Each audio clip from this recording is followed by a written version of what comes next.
Halo kelas, selamat datang kembali di sesi kedua mata kuliah Manajemen Strategik. Sesi kedua kali ini kita akan membahas analisis lingkungan industri dan konstruksi skenario. Perlu kita pahami struktur pasar, tempat perusahaan beroperasi mempengaruhi pilihan strategi dan perilaku perusahaan di pasar yang berpengaruh pada baik buruknya kinerja perusahaan. Terdapat 5 jenis struktur pasar. Yang pertama, ada monopoli. Yang kedua ada oligopoli dominan, yang ketiga ada oligopoli pekat, yang keempat ada persaingan monopolistik dan persaingan sempurna. Ada banyak faktor yang mempengaruhi terbentuknya struktur pasar.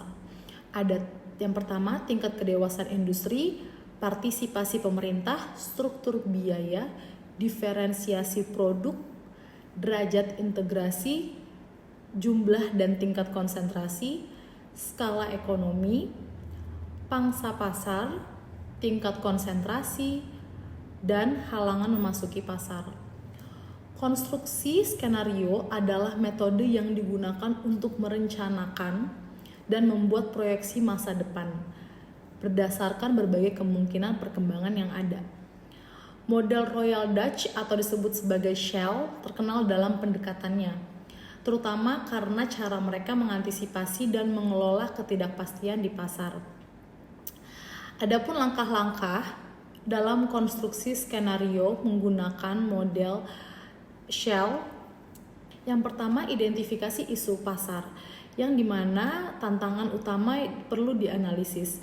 Ini biasanya berkaitan dengan tren pasar, perubahan regulasi, teknologi baru, atau perubahan sosial. Selanjutnya, melakukan riset untuk mengumpulkan data tentang faktor-faktor yang dapat mempengaruhi isu yang diidentifikasi. Mencakup faktor eksternal itu ada ekonomi, politik, sosial, teknologi, itu bisa menggunakan analisis pastel. Yang ada juga tren pasar, perubahan dalam permintaan energi, inovasi teknologi, dan perilaku konsumen. Ada juga identifikasi ketidakpastian, kunci untuk menentukan faktor-faktor yang paling tidak pasti dan memiliki dampak signifikan terhadap isu utamanya. Contohnya, ketidakpastian tentang perkembangan teknologi yang dibarukan terus-menerus atau regulasi pemerintah yang terus berubah. Adapun pengembangan skenario berdasarkan ketidakpastiannya, buatlah beberapa skenario yang mungkin terjadi. Setiap skenario harus menggambarkan kondisi yang berbeda-beda dan dapat mencakup pertama, skenario optimis, pertumbuhan ekonomi yang kuat dan adopsi cepat teknologi terbarukan. Ada juga skenario pesimis, ekonomi global dan penurunan investasi dalam energi bersih.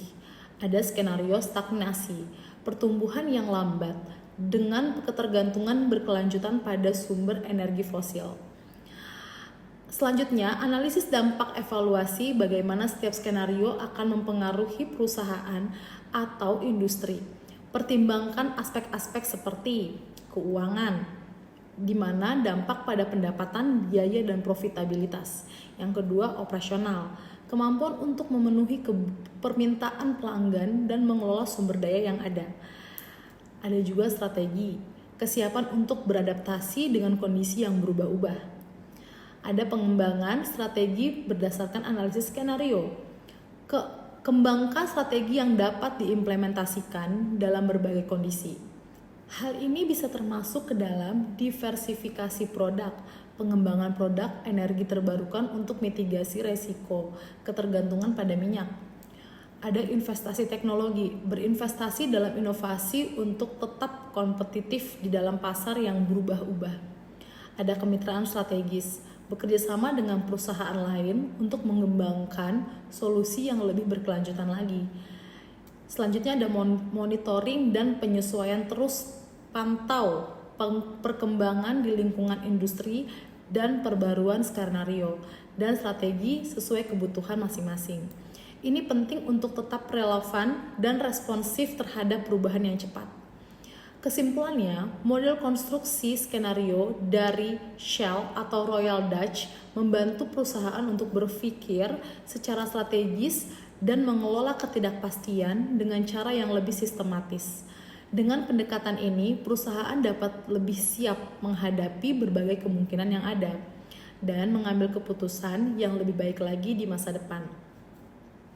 Sekian pembahasan pada sesi kita kali ini. Diharapkan teman-teman bisa aktif berdiskusi pada sesi kali ini.